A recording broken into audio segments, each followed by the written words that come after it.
Today on the TMZ Podcast. Hello and welcome to the TMZ Podcast. I'm Charlie Cotton and today I'm joined by TMZ Sports' own Ed Lewis. Man, what an exciting day, Charlie. Thank you so much for having me. I'm really happy to be here. Of course, mate. Well, I've got you in because our leading story is not a pleasant one. Conor McGregor is accused of raping a woman after NBA Game 4 of the final series. We're going to talk about that off the top, but we're also going to talk about Meghan Markle and Prince Harry ending their podcast deal with Spotify that was worth $20 million. They're ending it after one season. And also, we're going to talk about climate activists targeting a Monet painting in Sweden. But to begin with, Conor McGregor, he's in deep trouble. Can you tell me about it, Ed? Yeah, we broke this story yesterday. I worked on it all day yesterday. So what essentially is alleged to have happened was Conor McGregor was at Game 4 of the NBA Finals. You recall he made a lot of waves there because he punched the mascot during a halftime skit. Mascot went to hospital. Yeah, and the mascot was so beat up from it, he had to go to the hospital. So McGregor had already made waves there. But according to these demands letters that we've obtained from an accuser's attorney, McGregor sexually assaulted a woman in the bathroom following the game. At the arena. At the arena. So the allegations are this, that he met up with a woman inside of the club at the arena. And by the way, did you know there was a club? There's a nightclub inside of the Kaseya Center where it's Miami, man. It's Miami. I was blown away by that. Yeah. So the allegations are that he met up with a woman inside of a nightclub after the game, inside of the arena. At one point, he gets up, allegedly, to go to use the restroom. The woman's attorney claims that one of Conor's people then came back to her and said, "Hey, Conor wants to see you," led her into the bathroom and sexually assaulted her. I mean, the allegations are heinous. I don't think we need to get into the graphic detail of them. But Conor is adamant that he did nothing wrong. He said repeatedly that the allegations are false and he will not be intimidated. His people have called it a shakedown attempt, an attempt to extort him for money. So we got video that shows the interaction between the two outside of the restroom. And it doesn't do a whole lot for either side, I don't think. I thought it places them both in the bathroom. You can see Right. Conor go up to the lady and, grab her by the hand or something and escort her into the bathroom. Then the bathroom door locks or closes and there are security guards sort of guarding the door. She says no one could enter or exit. And I mean, the video doesn't disprove anything she said, is what my impression is. Right. But then there's also the aspect to it that she doesn't seem like an unwilling participant to go with him into the bathroom, if that makes sense. So, but she had already agreed to go to his hotel room prior to this, right? So she thought that maybe we're off to his hotel. Maybe she never planned to have sex with him, but she's wanting to go to Conor McGregor, the big UFC star's hotel room with her friend as well. Maybe she thought they were going to party. So here's kind of the rub, I guess, from both sides. There's a discrepancy between the demands letters that were sent to Conor, the Miami Heat, and the NBA, and what we see on this video, and now the new explanation for what we see on this video. And that's kind of where we're at with all this. So initially, she had claimed that NBA and Miami Heat security kind of cordoned her off, forced her into this bathroom where Conor was waiting for her, and the sexual assault was performed. Now this video has come out, and she, like you said, is now changing up the story to, he told me that he was going to go to the hotel, and when I went there, I thought he was taking me to the hotel, but in turn, he took me to the bathroom. Now, Conor is saying that this proves that she's essentially a liar. I'll kind of maybe read you some. Because of what? Because she's changed her story, is what Conor's camp is saying. So this is a statement from Conor's attorney. After the video is released by TMZ, the claimant's lawyer now has changed her story. Mr. McGregor welcomes the investigation, which he firmly believes will show the claims against him are false. After not responding to the demand for money made by the claimant's counsel, she turned to the media, apply pressure. This is no more than a shakedown. So essentially, he's saying that she fabricated the allegations. Now that they're on video showing different side of the story, that it just proves that she's made it all up. Is it a different side? Because, I mean, I guess he's hanging on the word forced, and the word sort of force, maybe in your mind then you think of someone pushing someone into, or like pulling her like forcefully. Right. but you see her walking willingly Right. with him. But her friend is with her at the time as well, and her friend is not sort of allowed in the bathroom. So, I mean, I see it, the video differently, I think, than Conor's people do. In that, I think you can be forced, maybe not even physically, but a big star grabs you, come with Right. me, It's you go, coerced. you felt coerced. Right.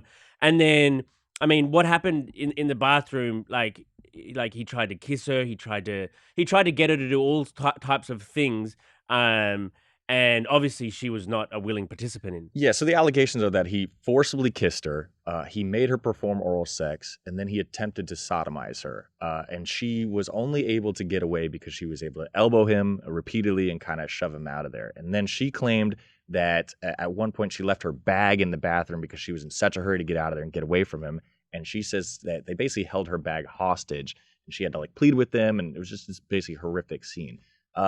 That all being said, her attorney said the discrepancy in the two stories is because she was inebriated. The attorney is claiming that she had at least 6 drinks, and she has receipts to prove it. So that is their response to Conor's response, basically, because Conor's response is, well, she's changing stories. And they're like, well, look, she was inebriated, and she's told everything that she remembers. Right. So now that the video's there, now that the video's showing, she's like, oh, well, I guess that did happen. So that's her side of the story. But the bigger issue here, or perhaps maybe not bigger, but another issue here for Conor is that she went to police on Sunday morning. This game happened on Friday night. The incident allegedly happened early Saturday morning. On Sunday morning, she went to police, and police have told us they are launching an investigation into all this. So he is now under criminal investigation. Whether that will lead to charges, who knows? But this is a big deal for Conor. Yeah, I mean, it's really not good that he is leading a woman into a bathroom, the door closed, and there's security standing outside. I mean, he's in supposedly a happy family, happy marriage. They just the day before announced that they're having their 4th child. So it's not a good look, whichever way it comes out. This is not good for Conor McGregor and his career and his family and anything like that. But even an hour or two before this alleged incident goes down, they are trying to get him to have a funny skit with the mascot, and he destroys the poor guy and sends him to the hospital. Conor, he just can't get out of his own way sometimes. You know what I mean? Is he a heavy drinker? I don't know. I mean, we got video of him. That's another one. At halftime of the game, he was at the same nightclub. Again, this nightclub, I guess, rages on throughout the game. Wow. So anyways, at halftime, we got him inside of the nightclub, a video of him inside the nightclub. And you can see he has a drink in his hand. He obviously, he has his own whiskey company, Proper 12. He has his own beer company. It's a Ford Stout. So I imagine he does partake in a lot of alcohol consumption. But yeah, imagine going to an NBA Finals game, and in that 3-hour span, you get accused of knocking out a mascot, and then you would get accused of rape. He cannot get out of his own way, and it's crazy for him because this summer was supposed to be the comeback summer for Conor. He's on the UFC's Tough Enough show against Michael Chandler at the end of the summer, or I guess the next fall. He's supposed to fight Michael Chandler. It's going to be his big return. He's, like you said, he's going to have his 4th baby. Everything is supposed to be this is Conor's year, and just can't get out of his own way, man. Well, it'll be interesting to see how this shakes out because, one of the biggest athletes in the world getting accused of one of the worst things you can get accused of. It's going to be interesting, but, really not good stuff. On to our next story. Meghan Markle and Prince Harry, their exclusive podcast deal with Spotify is coming to an end. So sorry if you enjoyed Archetypes. It'll only last those 12 episodes that are out.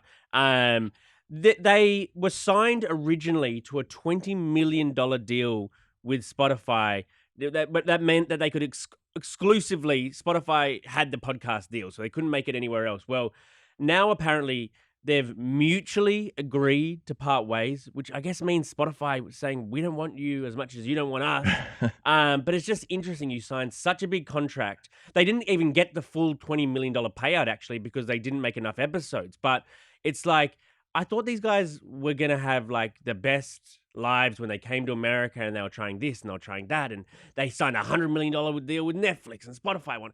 And now it seems like a lot of their projects aren't working out so well. Yeah, I'm kind of flabbergasted by that too. I mean, these are two of the most famous people on the planet, and every time we see Meghan Markle at things, she's surrounded by A-listers, you know what I mean? And I guess Harry to some extent too.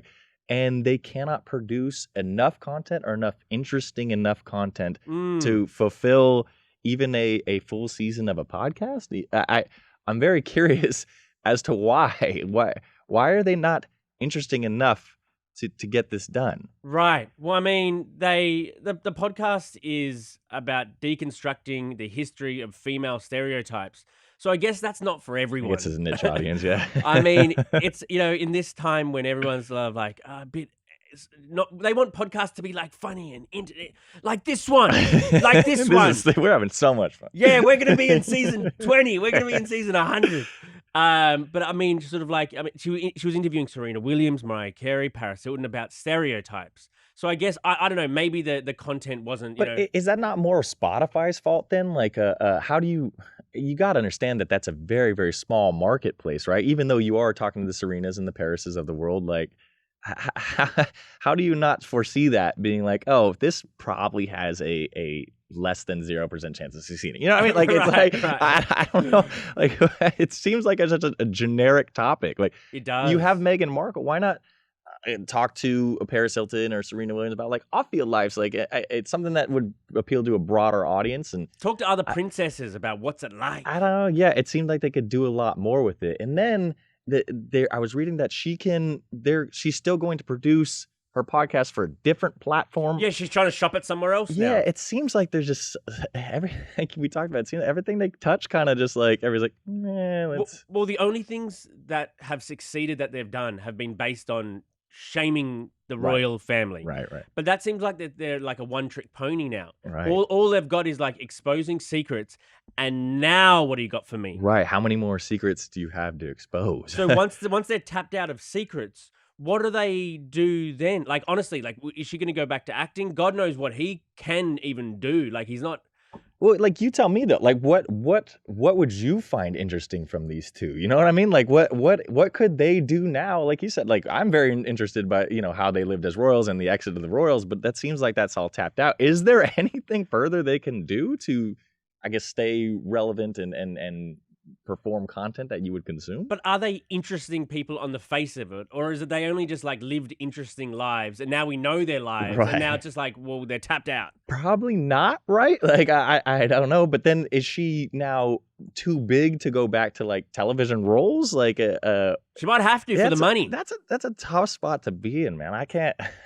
Could you imagine being so big, so massive?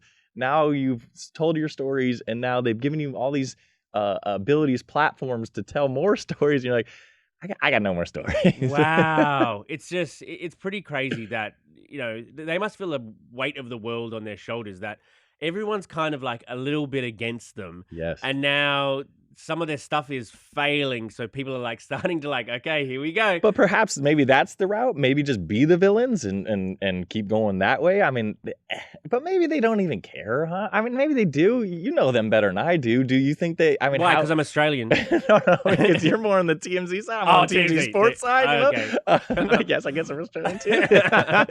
No, but I mean, it's like. Do you still want, I mean, I've actually been more, friendly towards those two than a lot of other people at TMZ. Like, I'm kind of, I have been rooting for them, but it's kind of coming to a point where they're becoming more harder to defend. It's like all the Free Britney people for a while, it's like, yeah. And then suddenly they like the Free Britney things got a bit quieter when she started to do different stuff. And I feel like, these guys, I don't know how much I can keep defending them and sort of rooting for them because they're not that entertaining. They make up these things, say about the paparazzi in New York. That I mean, being a sort of paparazzi sort of field reporter myself, like, don't come for me, otherwise I'm going to stop supporting you. Yeah, I don't know what the future holds for them, but I'm not hopeful. I do know this, that they appear at basketball games sometimes every now and then, and they are massive there.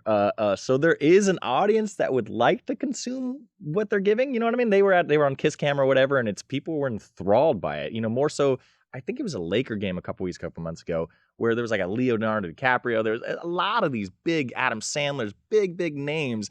And all anybody wanted to talk about was, Meghan and Harry are here, So yeah, there is a market for it, but they'll have to figure out how to monetize that. They got to become more interesting, I suppose. Right. On to our last story, just quickly, because we spent a lot of time on these two. A Monet painting was vandalized by two climate activists, two sort of grown-up Greta Thunbergs. They sound like, in Sweden at a gallery, they smeared red paint all over this famous painting.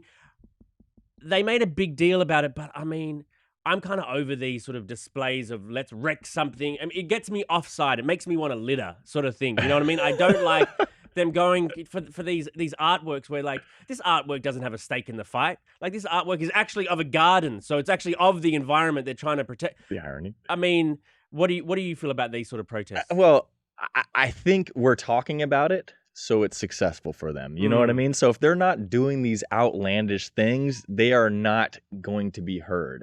It happens a ton in the sports world too. I mean, just in the last couple of years alone, they've had a person who was a climate activist running onto the field with a smoke bomb, and you recall a Rams player tackled him to the ground. That's right. So it's they have to make these grandiose things, because when they're just picketing outside, nobody cares. So they have to do it. That being said, you don't condone vandalism. But I do think that this painting is encased in glass, so there's a chance that it wasn't damaged or anything, and they still got their point across. This feels like an effective way to get... Oh, you're team activist? I mean, because I get the message, and Right. I get it's the only way that people are going to hear the message. Like, you have to do these crazy, wild things. Yeah. Now, there's punishment for everything. They were reportedly detained, and who knows if they're going to be arrested or they're going to go to jail or they're going to be charged, whatever. So there are repercussions for their actions, but their message is now being heard. I don't know if it's being really well received. Like, but at least does it change your actions going forward? I'm not sure. Not me personally, no, but at least I'm like aware of it now, and perhaps maybe I if it really calls to me, and maybe there are people that are different to me, then it really calls to them, and maybe it does. If it changes one life, and maybe that's their goal, You're actually selling me on these guys. I've seen it all, because as a sports person, they pick it outside of games and nobody cares, but when they sprint onto the field and get tackled, everybody cares. Right. So you have to make these big waves if you want to get people to hear your message. And obviously, I don't ever want to see people vandalizing historic pieces of art, but I mean, if that's what it takes to get you to hear their message, I don't know. What would you do? Like, if you wanted to get your point across, like, what would you vandalize? And with what? Because sometimes they do it with mashed potatoes. I feel like nudity is always the way to go. Oh! You know what I mean? I like that. People really gravitate toward nakedness. So, like, I think if I was trying to promote something, I think you got to get naked and do it in public, and that kind of really... I like that, Edward. Well, I hope you find a cause you care enough about so that we can be the beneficiaries. That's fantastic. All right, well, thank you for joining me, Ed. Thank you. This was amazing. I'm really enjoying our talk. Awesome, man. Thank you very much, and we'll see you all here next week.